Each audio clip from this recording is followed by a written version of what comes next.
Salut à toutes les amis du projet Godessarc. Alors voici la version euh, peaufinée des deux grands navires de la seconde phase du projet Godessarc. Les GA Mayacetus et GA Ambulocetus, ou encore Godessarc Ambulocetus et Godessarc Mayacetus. Alors, j'ai mis ici une maquette d'un drakkar, ces fameux navires vikings. Ces navires qui il y a un millier d'années et un peu plus, ont permis à cette civilisation, ce grand peuple de marins, donc de conquérir le monde.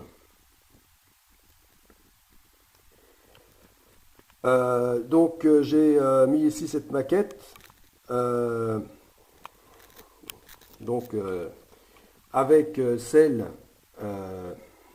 des deux grands navires de la seconde phase du projet Godessarc, parce que en fait tout est parti de là. Il y a de nombreuses années, même on peut remonter jusqu'à 2000, eh bien, donc à cette époque où je m'étais inspiré déjà du drakkar viking pour concevoir donc les grands navires de la seconde phase. Voilà. Donc la ressemblance n'était pas évidente jusque-là, mais euh, avec les toutes dernières modifications, où je rappelle que ça ne change rien au projet Godessarc, rien n'est changé sur le fond, c'est juste la forme qui est changée, et encore, elle est juste modifiée, c'est tout. Et eh bien là, dans cette dernière version,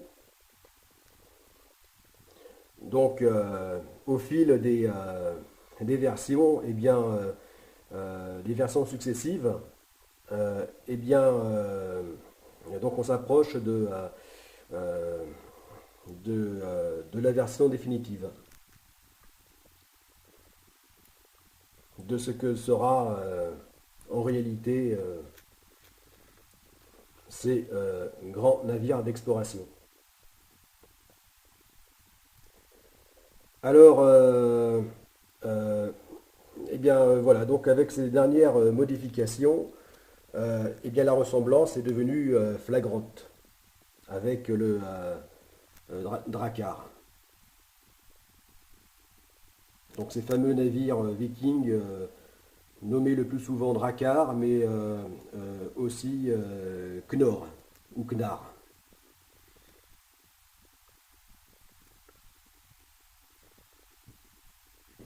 Enfin, ces différents noms étant des navires de la même famille,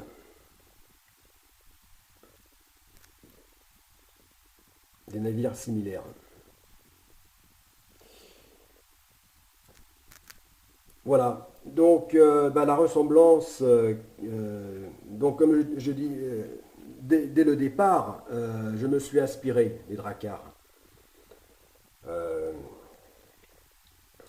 Notamment ce qui euh, déjà pouvait le plus euh, y ressembler, c'était le fait que ces navires avaient euh, l'avant semblable à l'arrière. c'est-à-dire amphidrome.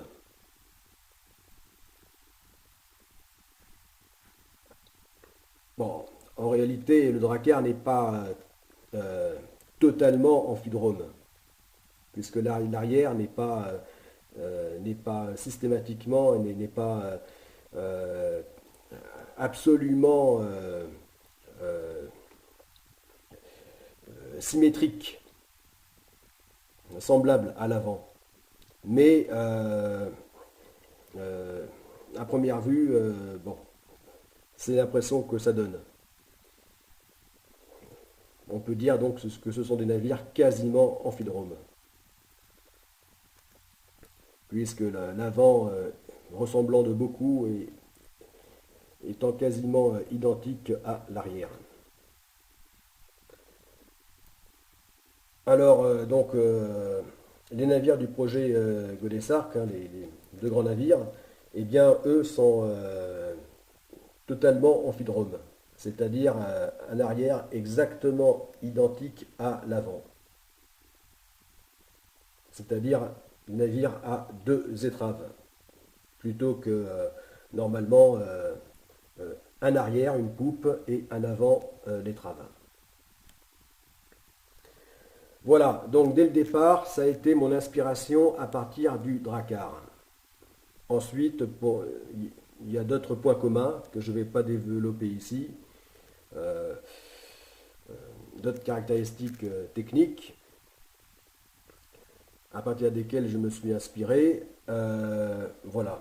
Mais là, donc tout récemment, eh bien, j'ai encore augmenté ces, euh, ces caractères de,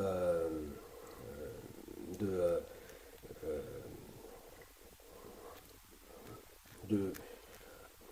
enfin, de ce qui les rend semblables, similaires, eh bien, c'est le fait que euh, j'ai finalement décidé de mettre qu'un seul, d'équiper le navire que d'un seul mât.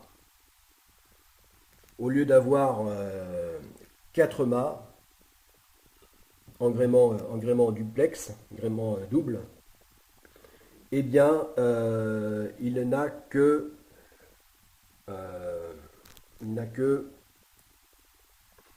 un seul mât, tels les navires vikings, les dracars, qui n'avaient qu'un seul mât. Sans doute pour des raisons de simplicité. La simplicité étant gage de fiabilité. Et afin de pouvoir plier le mât, puisque le mât de ce navire était escamotable. Et bien là, ça va être la même chose. Et oui, parce qu'en fait, c'était extrêmement compliqué avec plusieurs mâts de pouvoir les avoir escamotables.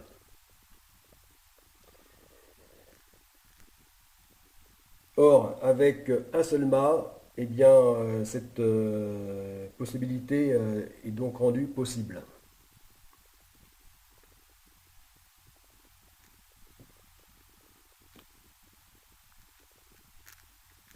Donc, cette caractéristique d'un navire donc avec un seul mât et gréement carré, parce que ici c'est donc un mât d'Inarigue, comme je euh,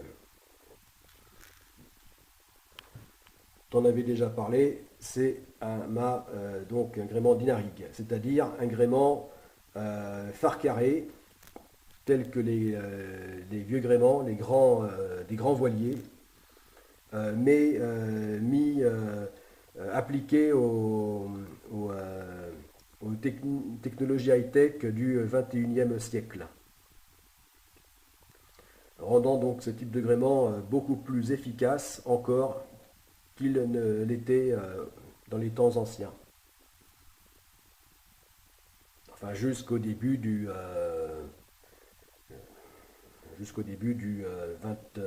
20e siècle,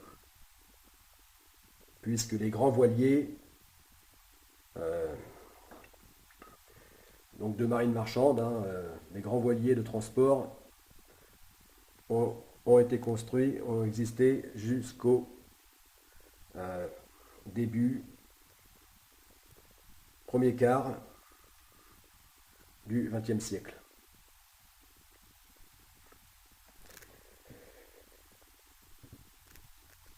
Voilà. Donc là, il se trouve moins toilé qu'avec ses quatre mâts, parce qu'avec ses quatre mâts, ce navire long de 180 mètres devait porter 10 000 mètres carrés de toile, de voile, c'est-à-dire 1 hectare. Donc une surface immense. Euh, mais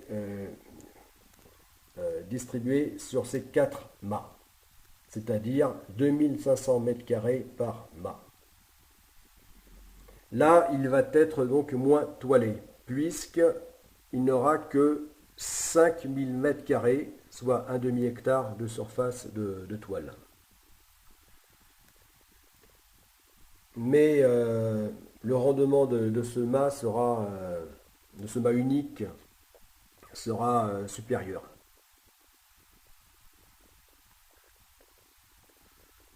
Donc, en fait, étant deux fois moins toilé que dans l'option précédente, eh bien, il demeurera euh, très performant à la navigation.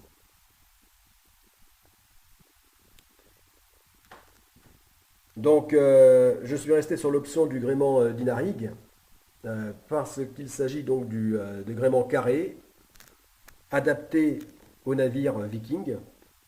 C'est pas pour rien que eux avaient cette voile carrée. Et là, adapté aussi, parfaitement adapté aux deux grands navires d'exploration du projet Godesarc. Voilà, d'autant plus adapté que là, il s'agit de navires amphidromes, donc conçus pour avancer aussi bien dans un sens que dans l'autre. Et donc ce gréement est particulièrement adapté pour un tel navire.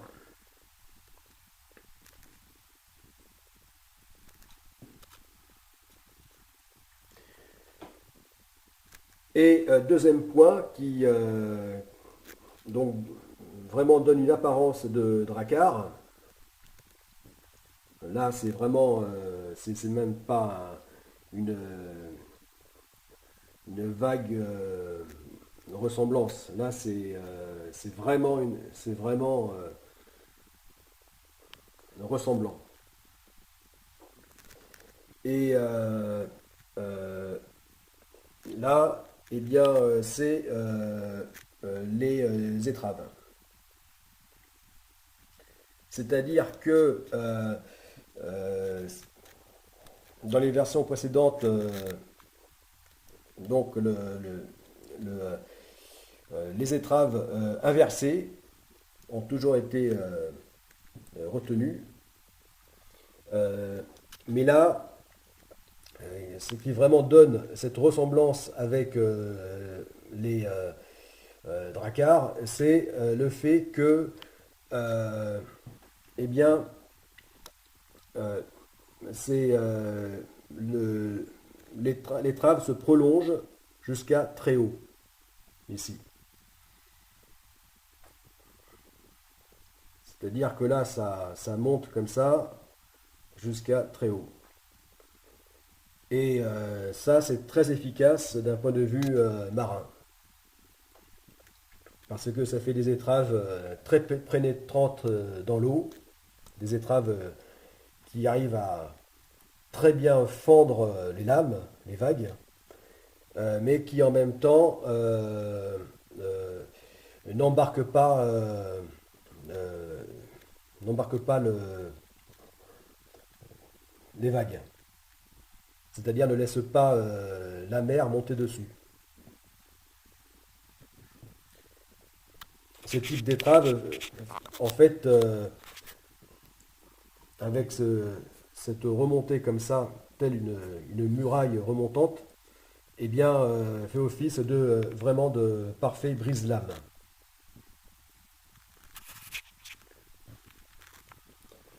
Voilà. Donc, ce sont les deux modifications euh, que je viens d'apporter. Donc, typiquement, enfin, typique des dracars, qui là vraiment lui donne un aspect de dracar, de navire viking.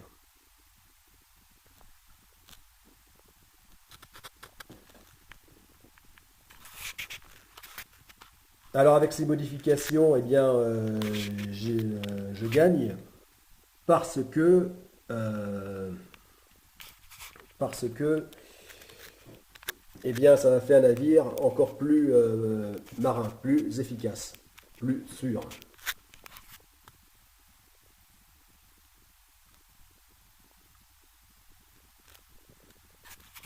Parce qu'avec de telles étraves, eh bien, ce navire sera particulièrement sûr, même dans les mers les plus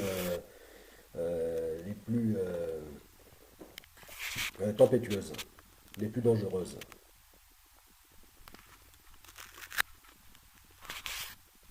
Ce navire étant déjà en tant que multicoque, que Pont-Amaran, ce navire est déjà très haut sur l'eau. Et en plus, avec ce type d'étrave, et, eh bien, cela augmente encore cette hauteur de coque et euh, fait que euh, même les vagues les plus énormes, les vagues de tempête océanique, euh, auront du mal à monter sur le navire.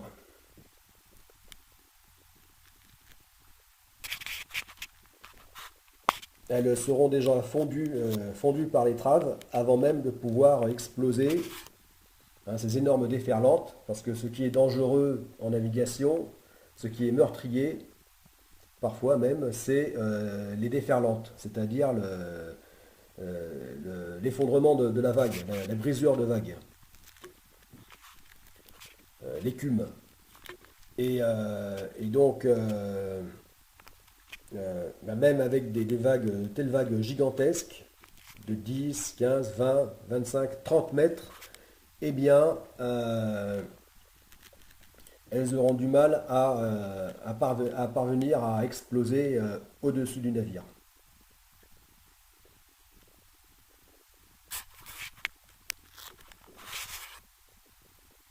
L'étrave, de telles étraves auront déjà fait le travail.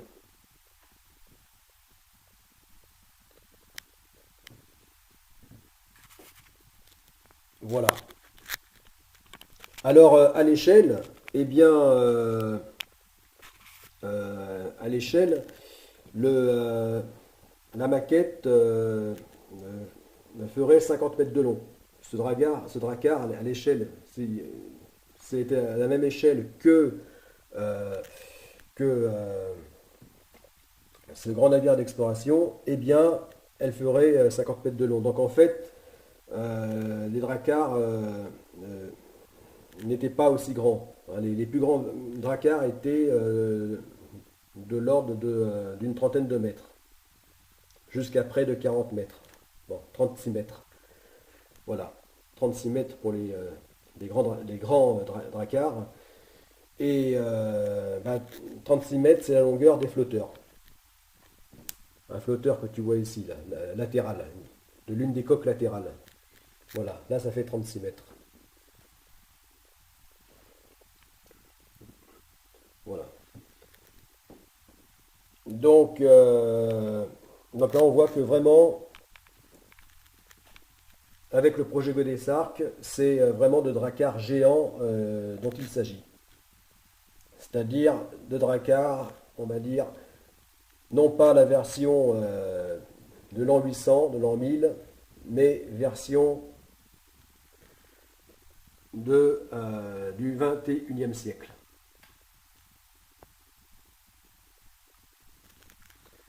Là d'ailleurs, on voit toujours la maquette du petit voilier océanique de la première phase du projet Godesarc.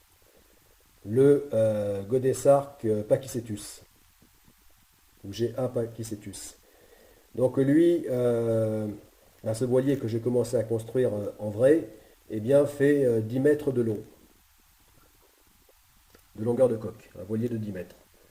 Donc on voit la différence de taille. Voilà, c'est-à-dire ce qu'il y a de plus petit, le minimalisme de la première phase du projet Godesarc jusqu'au gigantisme, ici, de la seconde phase du projet Godesarc.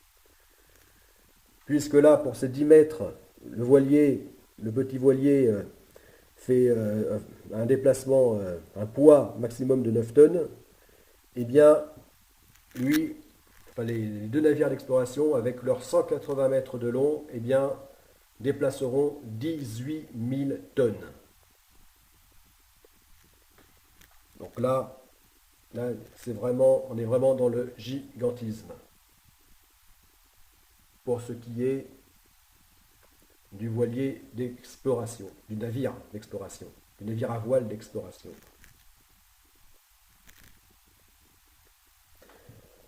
Là, ici, on voit un personnage à l'échelle. Un homme d'1,85 m qui est donc à l'échelle. Donc on voit que c'est là qu'on mesure la taille du gréement. Puisque là, il s'agit d'un mât haut d'une centaine de mètres. Et la hauteur totale est de 160 mètres.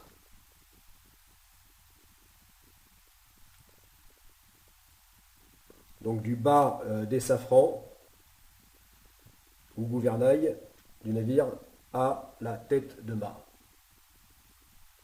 Et donc le tirant d'air, c'est-à-dire la hauteur émergée, sera de 108 mètres. Non, pas 108 mètres, plus que ça. Une centaine de mètres, ça c'est la hauteur du mât.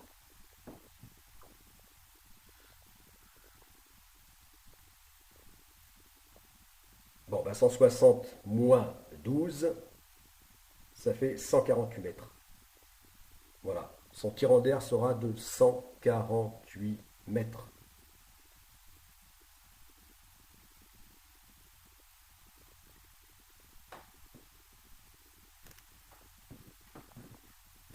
Voilà. Donc, l'objet de cette vidéo est de montrer donc la toute nouvelle modification. Bon, je vais dire donc la version définitive. Mais à chaque fois, je dis ça et en fait, elle est toujours... à chaque fois, je peaufine, je change de version pour encore plus peaufiner, me rapprocher de la version finale. Voilà.